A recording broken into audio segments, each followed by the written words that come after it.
Bem-vindos a mais um episódio do Digital Backstage. Aqui a gente fala dos bastidores da transformação digital e agora nessa temporada com um super tema de inteligência artificial impactando o varejo. Eu sou a Andréa Dietrich, sou consultora de transformação digital e organizacional. Estou aqui com o Eduardo Terra, também apresentador do nosso Super Digital Backstage, conselheiro de empresas, presidente da Sociedade Brasileira de Varejo e Consumo, e já com vocês há muitos episódios. Hoje, mais um super episódio, falando dos bastidores, falando de AI, com um convidado muito especial, um amigo, Celso Bueno, certo? Prazer. CIO. Super prazer estar aqui. CIO da Léo Madeiras. Léo Madeiras, acho que algumas pessoas não conhecem, nós vamos falar, mas uma super empresa que tem ditado transformação num segmento específico da construção no Brasil.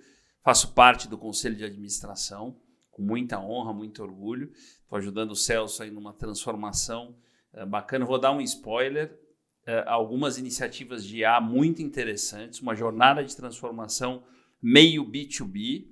Então, acho que nós vamos ter coisas diferentes hoje. Sem dar muito spoiler, vamos deixar o Celso. Antes da gente começar, né, Du, assim, inscreva-se no canal para você receber em primeira mão aí as novidades, seja no YouTube, seja no Spotify, seja onde você quiser aí. Então, não esqueça de colocar o alarmezinho aí, o alerta. O Celso já deu. Eu já dei, já estou inscrito lá. Já está inscrito.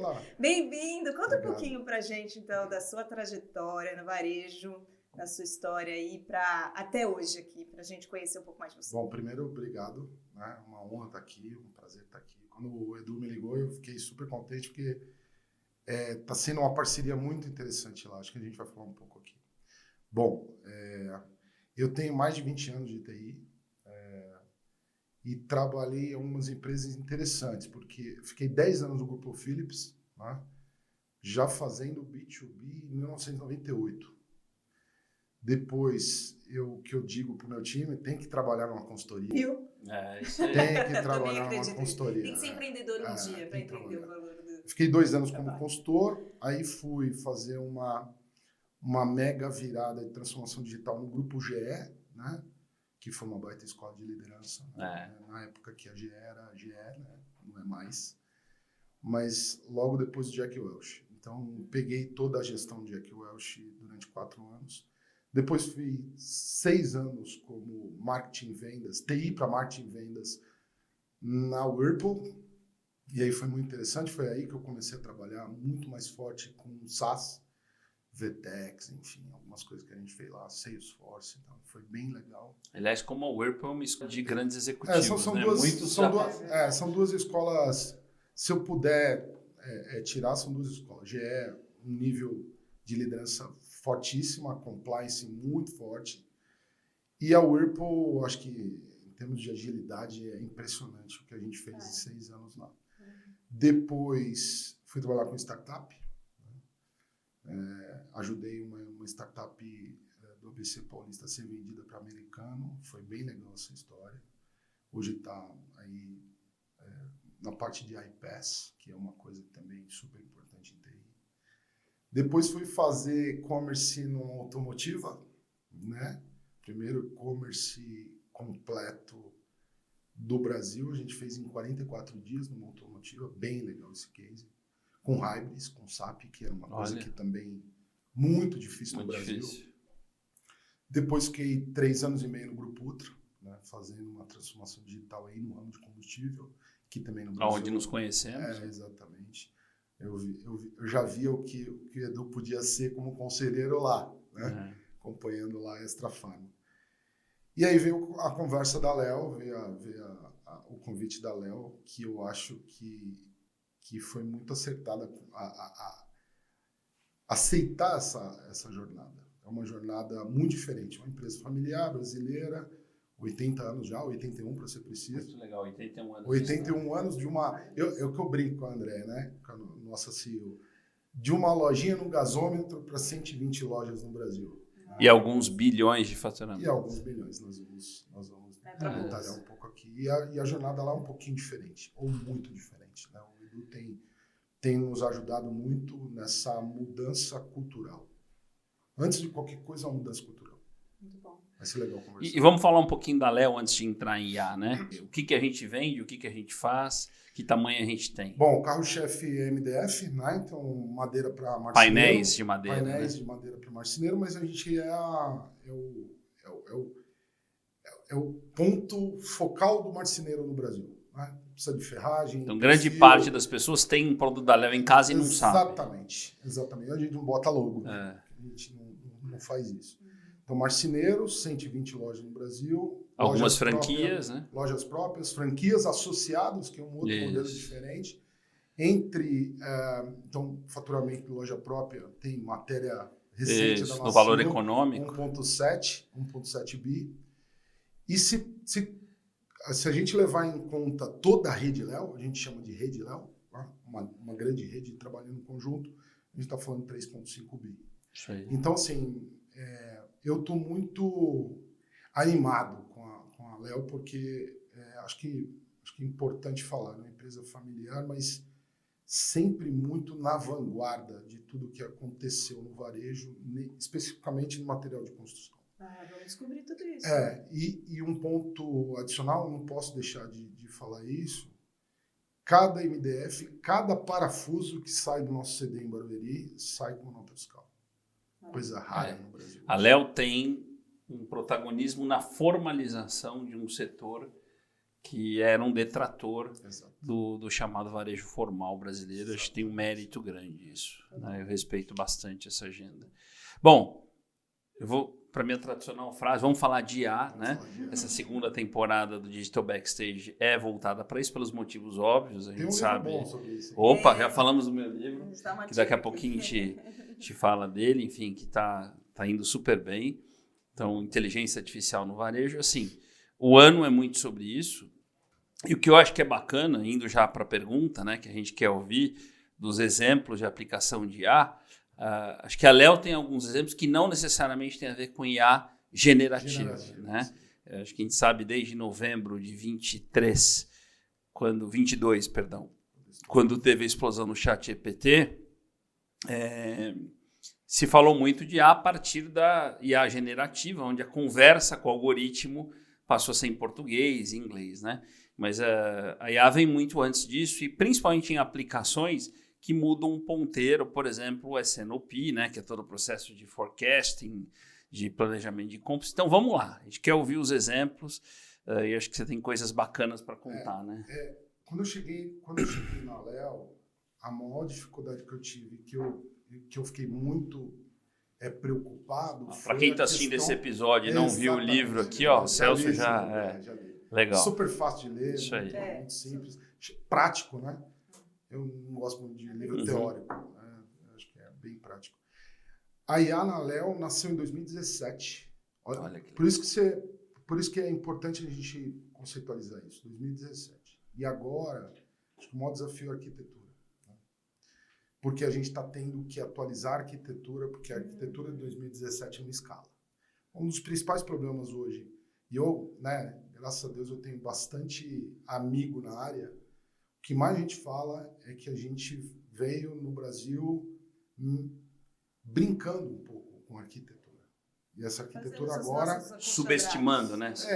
Assim, você precisa de robustez na arquitetura para fazer um GenAI. Né? Fazendo os puxadinhos, né? Exato. Né? As favelinhas que a gente chama. Né? Olha que legal. Então, em 2017, tem dois casos que, para mim, a gente mostrou no conselho há um mês e meio, porque a gente atualizou a arquitetura e botamos para rodar de novo, porque ele estava parado. E aí o nosso diretor de logística, que é um cara brilhante, virou e falou, pô, tem duas coisas paradas aqui, vamos reativar de verdade. Peguei meu time, atualizei a arquitetura, então era só uma atualização de arquitetura na nuvem, porque é um outro desafio. A Léo era muito on-premise, né? Para quem é CIO sabe o que é isso. Tá? Então vamos para a nuvem? Vamos para a nuvem. Aí jogamos na nuvem. Então, primeiro é planejamento de demanda, compra e abastecimento. Na Léo, porque a gente tem um CD único em Barueri que suporta D+1 todas as lojas. Então, a gente entrega D+1. Maravilhoso. Então, A gente não pode ter ruptura, não pode ter problema de estoque e não pode ter problema de abastecimento, porque a proximidade... É o pulmão do negócio.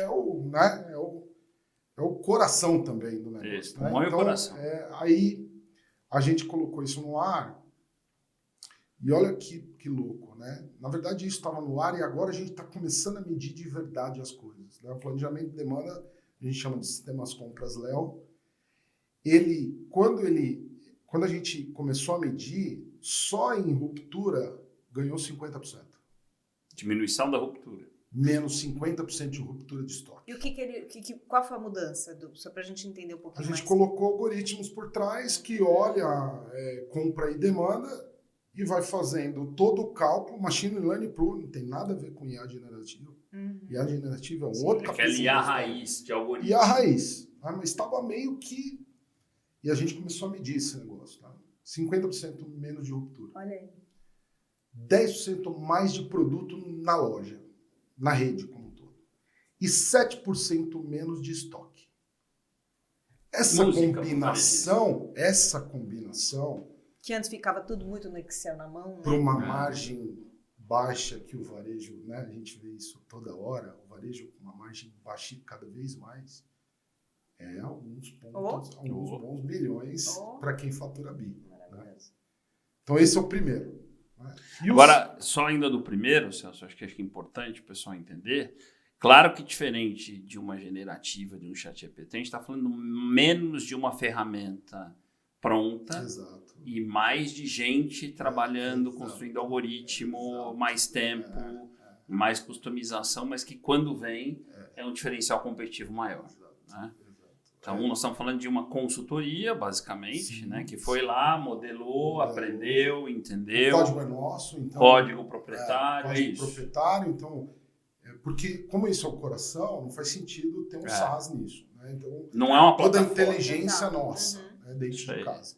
E o segundo, com a mesma consultoria também, e óbvio que a gente agora começou a internalizar um pouco esse conhecimento, porque a gente montou uma estrutura de dados, que é a base de qualquer IA, seja ela qual for, é a parte de desconto dinâmico. Esse eu estou muito animado, porque esse algoritmo de desconto dinâmico, então, veja bem, a gente é um varejo que depende muito do vendedor, mas muito.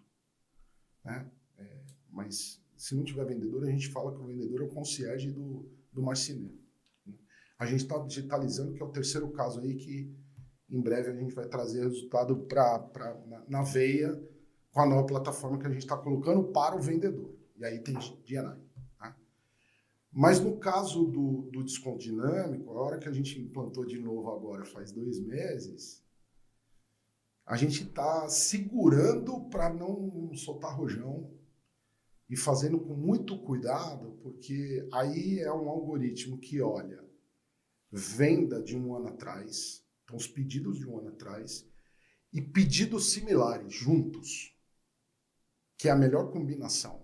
Não é olhar só o espectro total, é pegar aquele pedido e olhar os pedidos similares além do espectro total. E a gente está ganhando 1, 2, 3% de menor desconto em cada pedido. Margem na veia. Margem na veia, mas que muda o ponteiro, e a gente já viu isso. Né? Varejo inteligente. Fora a lógica de não perder venda, né? Para você ter uma ideia, Andréia, só olha essa coluna agora, todos os dias, no boletim, que a gente manda via jornada de dados. Então, a hora que colocamos isso no ar também, dentro de casa, atualizamos a arquitetura, código nosso, eu falei para o consultor, cara, mas vocês não comercializaram isso? Porque, de novo, nasceu em 2018. Eu conheci esse pessoal no Vale do Silício em 2015, exato. 2016. São brasileiros que foram para fora do Brasil e montaram um negócio muito interessante. Altíssimo nível. Altíssimo nível. Então, aí a hora que a gente olha o resultado, acabou, né? Não tem o hype da IA. O hype. Não, é resultado na veia. De um lado, estoque, que é um valor considerável, né? Porque a gente compra muito para suprir as lojas. E do outro lado, margem. Nossa. Através do desconto, né? Então, esses são os 2 casos que a gente está, vamos dizer assim, aquecendo novamente, com uma arquitetura melhor, já no GCP. O Edu tem acompanhado lá, porque era tudo dentro de casa, jogamos no GCP para ter uma mineração melhor. E o mais legal do dinâmico... Não, vamos falar, conta das siglinhas, GCP... GCP, é verdade. Google, tem gente que não conhece. Cloud Platform, né? A gente foi para o Google nessa história, porque na minha avaliação, o Google faz uma parte de dados bem boa, num custo-benefício adequado, né? A gente não pode... De novo, a dinâmica... Você não pode ir para IA pela IA ou escalar pelo escalar, porque aí você perde toda a porcentagem de margem em TI. Não é isso que eu quero fazer também, né? A gente tem que tomar Celso, mas acho que tem uma coisa indo no que a André tem feito muito bem aqui, e o papel importante, educativo, né? A IA é um grande Lego que as pessoas precisam saber montar. Então, do lado, você falou, tem GCP, quer dizer, é um parceiro de cloud para dados, né? E o Google, de fato, não só o Google, mas vamos falar do Google hoje aqui. Um abraço para o time todo do Google. De fazer esse papel bem feito, não só de hospedar esses dados, mas de organizar, trazer segurança, enfim, né? Pois você tem um lado de arquitetura que vai além disso, né? Não é só o GCP, mas tudo que suporta, e eu costumo dizer que a arquitetura que são os canos que estão embaixo da terra, que como nos canos de uma cidade não dá ibope mexer, ninguém acha que precisa mexer, quando mexe todo mundo reclama, mas quando falta água ou dá cheiro de esgoto, todo mundo, né? Então, a arquitetura é um tema nada sexy, necessário e corajoso. Então, você está trazendo aqui que sem arquitetura, esquece. E aí uma agenda que você trouxe, acho que você foi muito feliz e a gente bate nisso aqui, redução do estoque, aumento de ruptura, aumento de venda, melhora de margem. Cara, isso é varejo na veia. São as tais dores que mudam o ponteiro, que no final do dia vão fazer o varejo crescer, ficar competitivo, melhorar a EBITDA. Dá trabalho pra caramba, eu sei disso, quer dizer, não é projeto de um mês, nem de 6 meses, é projeto de ano. Tem investimento, mas você passa a arrebentação, vem o resultado. E já a gente vai entrar no tema. Você precisa ter um time junto fazendo. E aí, assim, mas para vocês chegarem até aqui, é uma jornada que eu imagino que, né, a Léo já vem há alguns anos, né, conquistando justamente uma abertura para testar, trazer uma startup de fora, para conseguir justamente mexer nos canos, pensar a longo prazo, não pensa só no curto prazo. Conta um pouquinho dessa jornada de transformação digital que permitiu abrir essa agenda até para as pessoas se sentirem assim, que momento que eu tô, né? Eu gosto de falar, né? Por que eu falei 17, 18? Eu cheguei na Léo em novembro de 22. Tá? Então não fui eu chegando e vindo tudo isso. Mas quando eu cheguei, quando eu visualizei a arquitetura não escala. Né? Então a gente tem um comitê de TI lá, é um conselho consultivo de TI. E eu fui para o conselho, depois de 3 meses, natural, né? 3 meses, 90 dias para fazer um assessment de um plano. E cheguei e falei, pessoal, eu não consigo escalar a companhia do jeito que ela está. Por isso que eu falo que a jornada da IA, ela começa com uma avaliação muito clara de onde você está. E para onde você quer caminhar. Não adianta você ir no hype e falar, vamos plugar um LLM qualquer, Gemini, Copilot. Vou explicar o que é o LLM. É uma linguagem onde natural language. É a própria linguagem. As linguagens naturais. Naturais fazendo, que é o que todo mundo está vendo, a grosso modo, do ChatGPT. Mas o ChatGPT é peanuts, é pequeno perto do todo.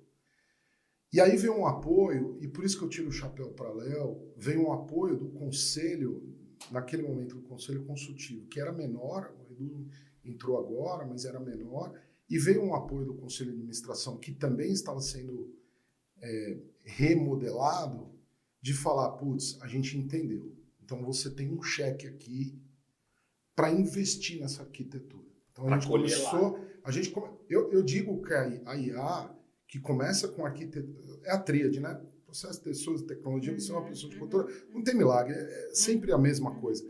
Mas a IA é arquitetura, que aí você vai ter uma boa mineração de dados e depois você traz a cultura. Mas você tem que, senão você não vai conseguir fazer nada sem arquitetura e sem dados.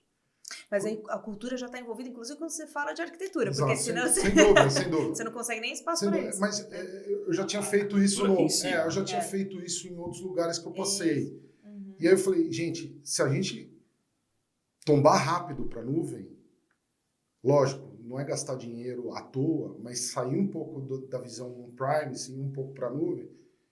E aí eu tive o apoio, fiz isso, mas a IA é uma jornada, eu digo que é uma maratona de 42, não é uma corrida de 5 km. É isso mesmo. São 42 quilômetros para você, daqui a pouco você fazer um triatlon, que é a GNI, entendeu? Que é o IA generativo. E aí quando a gente começou essa jornada, quando o Guto lembrou dessas coisas, eu falei, putz, dá porque a gente já está no Google, a gente já tem arquitetura, a gente já tem dados centralizados, o famoso lago de dados, o Lake, né? A gente já tem o Lake lá, a gente tem esse SAP lá, né? Também mostra o quanto que a empresa é sólida, né? Só o fato de ter SAP já é só. Para botar o SAP dentro de um lago de dados também era uma jornada. Fiquei 6 meses fazendo isso. E o time de negócio ficou, não, vamos aguardar que agora a gente vai conseguir fazer aquilo que o Celso contava para nós em 2022. Então, porque você numa empresa ainda familiar, tá todo mundo querendo saber como é que foi essa articulação. Então, foi muito com base na sua experiência. Sim, sem dúvida. Mostrando também que você já sabia resultados, assim, dá algumas dicas assim, o que você achou que foi chave nesse processo para conseguir destravar? Então eu fiz análise disso e eu passei quase que 1 ano trocando as pessoas de TI. Olha. Uhum. 1 ano. Eu de verdade, por onde eu passei, eu ficava angustiado, porque eu falei, cara, eu não vou durar aqui. E a André, o conselheiro, falou assim, faz as coisas com calma, porque a gente quer o longo prazo. Olha. Então, a gente não quer o curto prazo. A visão da liderança é fundamental. E aí eu falava para ela assim, putz, eu não estou conseguindo mexer, porque a gente tinha que mexer na estrutura do departamento TI. Eu vi o Murta falar, aliás, um abraço para o Murta. O Murta é o vice-presidente, é o CIO da Leroy Merlin, que teve aqui. Primeiro episódio. Aliás, assistam o primeiro episódio. Muito espetacular. Bacana. Eu concordo com ele. TI, por TI, não faz nada. Não faz nada. Eu ontem estava debatendo que TI não pode ficar fazendo teste de sistema. Quem tem que fazer teste de sistema é negócio. Da mesma forma que negócio tem que trabalhar junto conosco. Uhum. Então, quando eu comecei a mexer nesse grupo de TI, óbvio que não foi, né, vamos capotar, vamos dar um cavalinho de pau com fuquinha, né? Não é isso. Mas eu fiquei 1 ano, e aí no final de 1 ano, a André falou, agora você está preparado. Você está com um bom time dentro de casa. Eu trouxe gente da Whirlpool, eu trouxe gente da Suzano, eu trouxe gente da Natura, eu trouxe pessoas que já estavam fazendo isso, porque não dava tempo de treinar. Então, esse lado cultural, por isso que eu falo que é uma família interessante de se entender. Não é uma família no curto prazo. É uma família do longo prazo. O fato é que 81 anos que estão aí super bem, graças a Deus. Ao contrário de muita gente no varejo. Né? A gente está super bem. Porque é uma família muito pé no chão. Então, quando a André virou e falou assim, não, primeiro você tem um sinal verde para tocar a equipe do jeito que você imaginar. Eu trouxe business partner, que a Léo nunca teve business partner. Business partner é a pessoa de RH. Isso é importante. Eu fazer esse hiperlink. A pessoa de RH que faz a parceria com as áreas técnicas. Fazer um parênteses, pessoal. Eu participo de vários conselhos e empresas listadas, de capital aberto, fechada. E 2 delas têm uma característica muito parecida, que é o Boticário e a Léo Madeiras.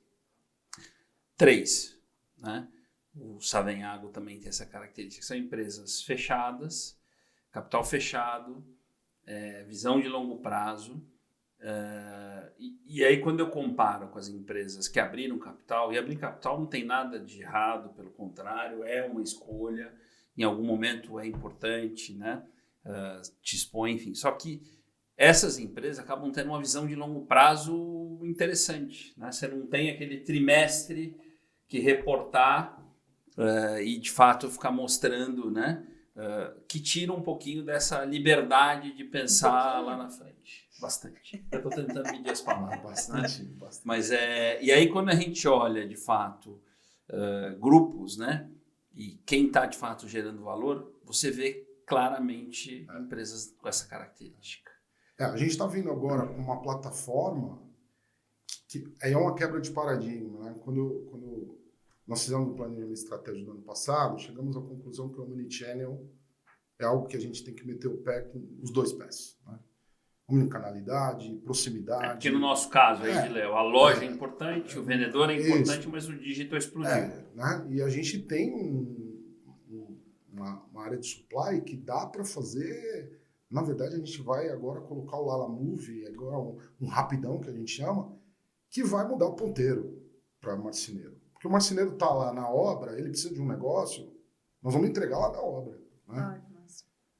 E a gente está levando uma jornada digital, o Edu também trouxe vários insights que a gente acredita, e isso é o que vem de IA generativa pela frente. A gente fala do copiloto do vendedor no WhatsApp, integrado. Maravilha. Quem está fazendo isso no Brasil? Talvez no mundo são poucos os casos. Né?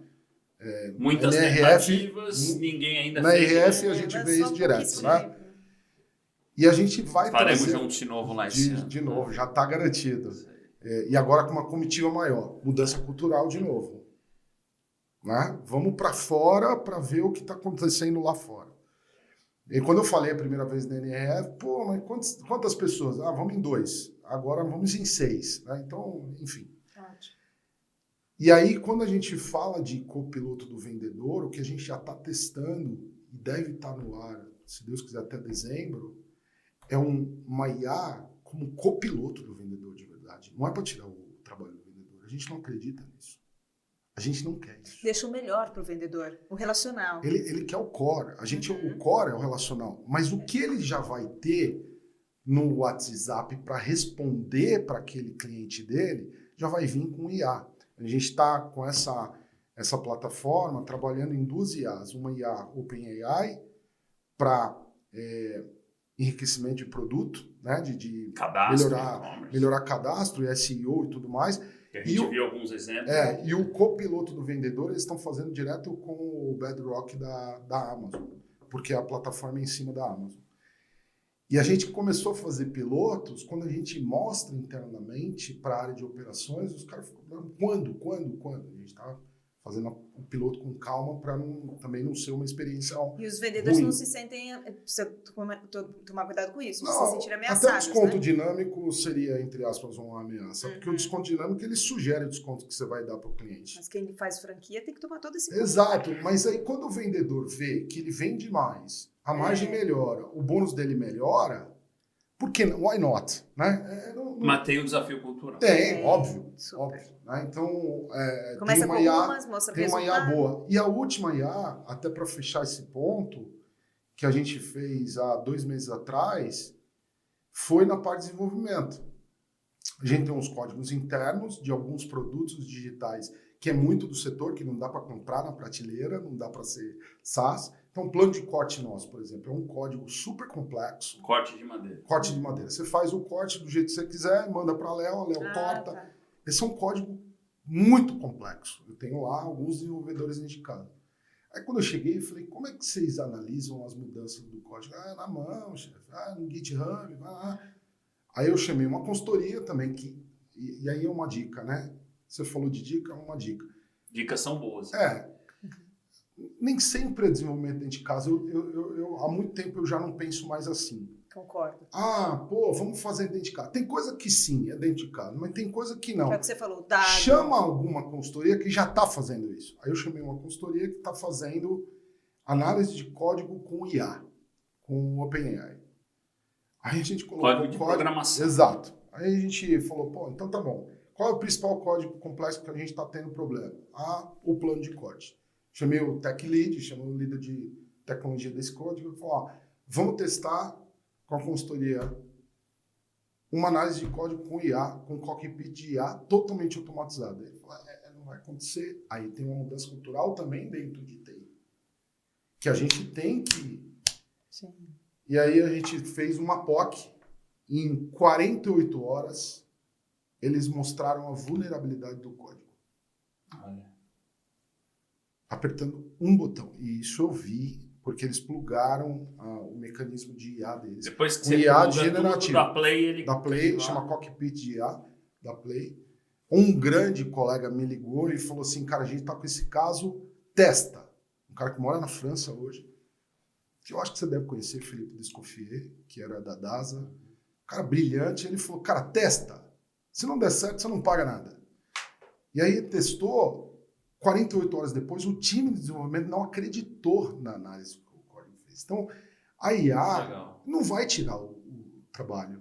Vai tirar o trabalho se você não souber usar. É isso aí. A gente precisa saber usar. Né? Mas olha frase que a gente tem usado muito aqui. IA não vai substituir a pessoa, ela vai substituir a pessoa que não sabe. Exatamente. Mas acho que ele falou algumas coisas que é legal a gente listando, que nem você faz também, vamos lá. né? Mas acho que trouxe essa questão da soma de experiências para trazer o apoio da liderança, conselho no papel fundamental, pessoas, né? Trouxe pessoas de mercado juntando com pessoas de dentro de casa para amplificar e agilizar o processo. Você falou de visão de longo prazo. Visão de longo prazo, revisão dessa estrutura da arquitetura como base. Você falou da importância de se abrir para conexão de startups, consultorias, pessoas de fora também, e a importância de centralizar aquilo que é o core teu, mas está aberto para fazer parcerias de fora, né? Acho que foram algumas coisas. Uma das grandes virtudes que eu acho que o Celso e a Léo têm, que eu estou falando assim, eles são sempre abertos a ouvir tudo. Porque aí eu sinto que tem empresa que fala, não, mas isso não precisa conhecer, isso não está na hora. Tem coisa que não serve, mas vamos conhecer. Essa é a principal virtude, né? Eu fiquei talvez. um ano no Cubo.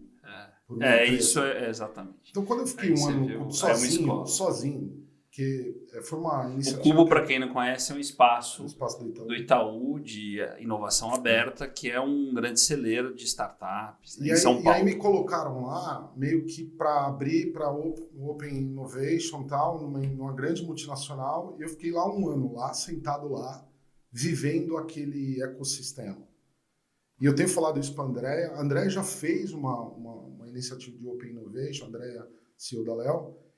E acho que a gente está agora, o ano que vem, é uma das coisas que a gente vai se abrir novamente e se plugar em algum ecossistema maior. Para não ficar um negócio pontual. Né? Sim. Mas o Edu tá correto. Tanto a área de negócios quanto a área técnica lá, sob minha gestão, a gente tem dito que, lógico, a gente precisa saber falar não. Uhum. Né? Uma das máximas hoje... Isso, priorizar. Tem muita coisa para fazer. Tem que saber falar não. Mas às vezes eu acho que startup, até por ser mentor lá do Inovativa do Ministério da Economia, eu vejo tantos cases importantes, um custo-benefício rápido, uma agilidade, porque você fala direto com o founder, então a gente se abre muito para isso, muito, principalmente fora do Brasil. Eu acabei de chegar da China, então esse lado de abrir a cabeça é uma das dicas também, né? De não ficar olhando para dentro, né? Maravilhoso. Várias dicas aqui para gancho de cultura. Aliás, esse é um outro exemplo, né? Você voltou da China, eu sei qual foi a agenda, para olhar parceiros, né? Eu vejo muito preconceito ainda, né? Não, isso não pode, isso não dá. Essa cabeça aberta, né? E o que difere... Desculpa só, imagina. Porque aqui acho que tem um caso muito especial que a gente está conversando aqui, que é B2B puro, né? Assim, isso é legal da gente falar. Então, muito bom. Explora um pouquinho para a gente, assim, quais são as especificidades quando a gente fala de um B2B, de uma transformação digital no B2B? A jornada é diferente. É diferente. É muito diferente, né? Quando você pega um projeto de e-commerce, uma omnichannel do B2C, você deve ter umas 10, 20 plataformas. Verdade. Quando você vai pegar do B2B integrado, quase prontas, integrado do jeito que a gente precisa, com o vendedor no meio, é raríssimo. Quer ver um exemplo? Cotação. É raríssimo. É isso mesmo. Não tem. Por exemplo, no B2C não existe cotação. Não existe cotação. No B2B... Ou desconto. Né? Não, tem desconto, tem cotação, tem o lado tributário do B2B. Aí tem que estar muito casado com RP, SAP, Oracle, enfim, TOTOS. Então, quando você faz uma RFP de B2B, eu já fiz algumas, né? Porque eu também trabalhei em várias multinacionais de B2B. Você vai para o mercado, você fala, cara, é um grande Lego que dá medo, né? Porque o negócio não para de pé. Não era sexy para as empresas de tecnologia pensar no B2B, não né? é. Sempre foi mais segundo plano. Tem um lado técnico e tem um lado também que traz para o projeto um desafio maior, que é o lado cultural. Você já tem o de dentro de casa, você ainda tem agora o de Com seus parceiros, com Agora, seus clientes. Eu vou fazer minha pergunta de Andréia aqui. Ela que costuma fazer essa pergunta, hoje é minha vez, né?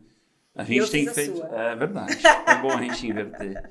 A gente tem buscado entender, e esse é o espírito do Digital Backstage também, que deu errado, né? Que a gente também... Que acho que você contou coisas incríveis, quase todas andando bem, né? Mas do que você viu até hoje, o que a gente pode aprender com erros, né? Cita 2, 3 exemplos que nos ensinaram, né? O que não fazer. Primeiro, eu acho que um bate-papo tem que ter essa pergunta. Porque a maioria das palestras que a gente está vendo é só os casos de sucesso. Né? Eu acho que a gente aprende também muito com os erros. Né? Um dos erros que a Léo cometeu, e a minha chegada, a Andréia deixou muito claro isso, foi um movimento para a cloud sem saber o que estava fazendo. Então a gente gastou muito dinheiro. Ir por ir. Porque tem que ir para a cloud. Entendeu? Então a gente brinca, né? Em sistema, se você pegar um código ruim dentro de casa, fica com ele dentro de casa. Não vai para a nuvem. Porque se você for para a nuvem, do jeito que a nuvem escala, aquilo vai virar um taxímetro que é só bom para a nuvem. E eles não vão te falar isso. Então, esse primeiro ponto. Incontrolável. A conversa com aquele grande CIO que eu te contei, um deles foi isso. Tá? Então, E aí, depois, a gente está vendo os write-offs em TI, que é os famosos cortes contábeis de código mal feito ou mal transferido para a nuvem. Mal escalado, né? Entendeu? Esse é o primeiro ponto. O segundo ponto é não fazer com time de TI que não entende do negócio. Você não entende do negócio. Porque eu costumo dizer que isso é um grande desafio nos grupos de TI. Aí entra a história de modelo de gestão. Se tiver todo mundo em silos, não vai entender do negócio. É muito difícil. Hoje, a maioria das implementações, eu sou diretor da Associação de Grupos de Usuários de SAP no Brasil. Um dos principais problemas que está acontecendo hoje de migração de ERP é que o cara não entende de negócio. Então, tem muito cara técnico sabendo técnico, mas não entende do negócio, que muda o ponteiro do negócio. Então faz o projeto porque é hype, faz o projeto porque quer colocar no currículo para melhorar a empregabilidade, mas no final, alguém herda isso daí mais para frente. Então eu herdei um contrato lá, eu falei para André, tá tudo certo. E ela falou, não, o contrato vai vencer em 25, você vai resolver esse contrato. Mas é um contrato que nos paga. De um movimento lá atrás. Mas quer dizer que o pessoal lá atrás fez de má índole? Não. Intenção boa, mas visão errada. Mas é você entender o que você está fazendo. Ok, vamos botar uma IA, mas para quê? Vai resolver o quê? Vai mudar o ponteiro do negócio? Desconto dinâmico. Nós fizemos 45 dias. Porque fazia sentido na margem. Pagaria qualquer projeto de IA. Sim. Né? E o terceiro ponto é uma coisa que, graças a Deus, eu tenho na Léo. De verdade, eu estou muito animado com a empresa. E nesse momento agora, com a entrada de algumas outras pessoas que não são do nicho de madeira, Bom, né, isso. Que é o apoio do conselho. O apoio do board / conselho. Né? Então, quando a gente vai para o conselho, a gente acabou de ter um planejamento estratégico agora muito bom, por sinal. A gente vê uma discussão onde o pessoal entende muito bem a nossa realidade, sabe para onde a gente está indo e entende o caminho até lá. Porque o que eu tenho visto também, o que eu tenho falado com alguns amigos e aí o conselho da Léo tem a cultura da Léo, né? Cultura como estratégia. Eu adoro essa frase, eu uso essa frase. Peter Drucker. O famoso veinho, né? O veinho da estratégia. A GE usava Peter Drucker porque ele era um dos conselheiros, né? Em muito tempo do Jack Welch. É muito do Jack Welch. E desde sempre eu uso esses caras, né? Não adianta fazer uma boa estratégia se a cultura não tá. E a cultura do longo prazo na Léo tá permeada no conselho também. Verdade. Então, quando eu fui aprovar o aumento do budget de TI, no momento mais difícil da Léo, no momento de queda. Mas quando eu fui apresentar de 23 para 24, qual seria o orçamento de 24, eu fui para a reunião pensando, vou tomar um gongo, né? Mas como a gente sabia muito bem o que a gente ia fazer, a gente aprovou. Então a dica é, não faz o negócio porque alguém está falando. Até às vezes um conselheiro está falando, não, vamos fazer isso aqui. Não, entende muito bem. Porque senão, lá na frente, vai ser um valor. A gente está vendo isso em vários né? A gente olha alguns DREs, a gente vê o custo de depreciação. É uma coisa que a gente também mudou na Léo quando eu cheguei. Tudo era muito investimento. Hoje é despesa. Hoje é despesa. Full. 100%. A gente acabou de aprovar, porque não estava no contrato social, o Edu recebeu como conselheiro de administração uma despesa de leasing de RaaS, que é Hardware as a Service, para não ter que pegar o dinheiro nobre da companhia para comprar um hardware que daqui 3 anos ele está obsoleto. Então, esse lado de fazer a coisa para ganhar o bônus do curto prazo não te leva para um longo prazo. Maravilhoso, né? Celso, a gente tem feito uma última pergunta. Vamos lá. Vamos voltar para a IA. Assim, a gente pousa o avião na inteligência artificial. Sem falar de Léo, sem falar de... Mas é uma pergunta legal, que eu sei que é um cara que já estudou, Bastante. gosta. Estudar toda hora. Né?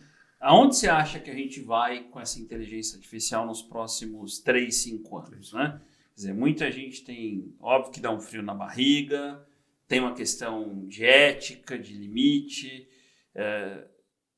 na tua visão pessoal, tá? A gente vai andar muito, vão ter limites. Eu queria te ouvir de tudo que você... Posso acrescentar também depois e no varejo especificamente também. Eu acho que no varejo no varejo eu acho que é até mais do que na indústria. Eu particularmente acho que o varejo tem muito mais aplicabilidade de IA do que a indústria. A indústria também tem, mas tem muito dado. O varejo tem muito dado. Eu sou um entusiasta da IA e mais entusiasta ainda da IA generativa. Eu uso diariamente para análise de dados, para análise de contrato, análise de RFP. Não é o buscador pelo buscador, mas é para análise completa. Eu sou um entusiasta.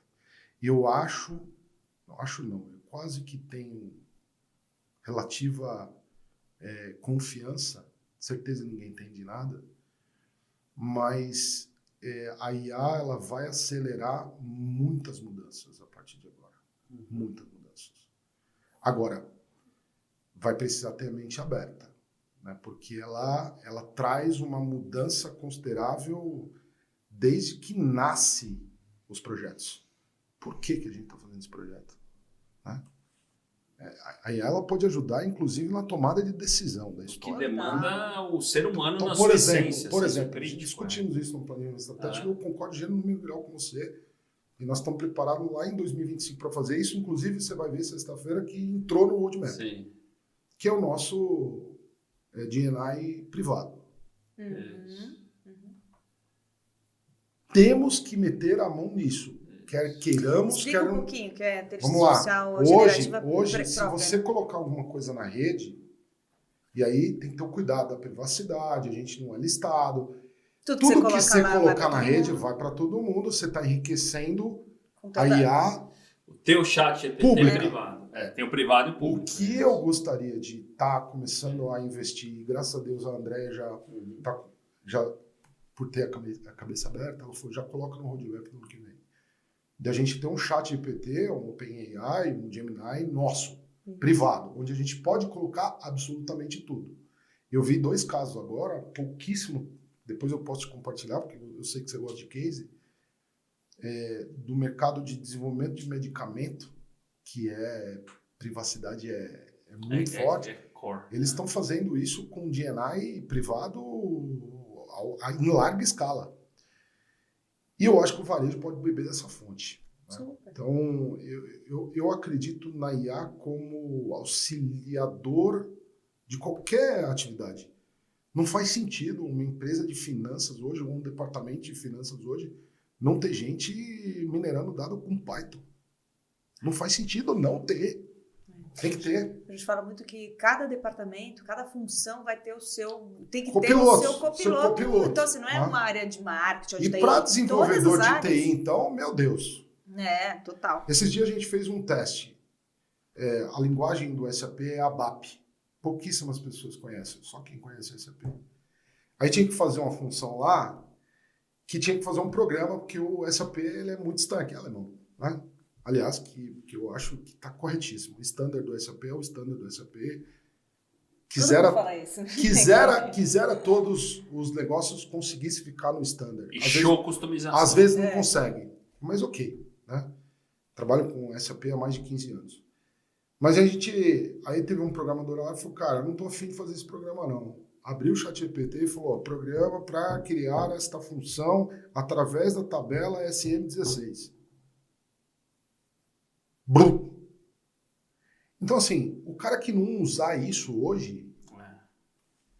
mas se você coloca porcarias, você vai ter uma porcaria escalada, dúvida, né? Então, é engenharia de prompt. E aí a gente tem que aprender a repensar. Engenharia de prompt. Né? A ser mais estratégico. É muito profundo e muito rápido. Daqui a pouco, esse episódio, todos da nossa temporada vai estar já, né? Então, eu acho que tem... Eu acho que sério.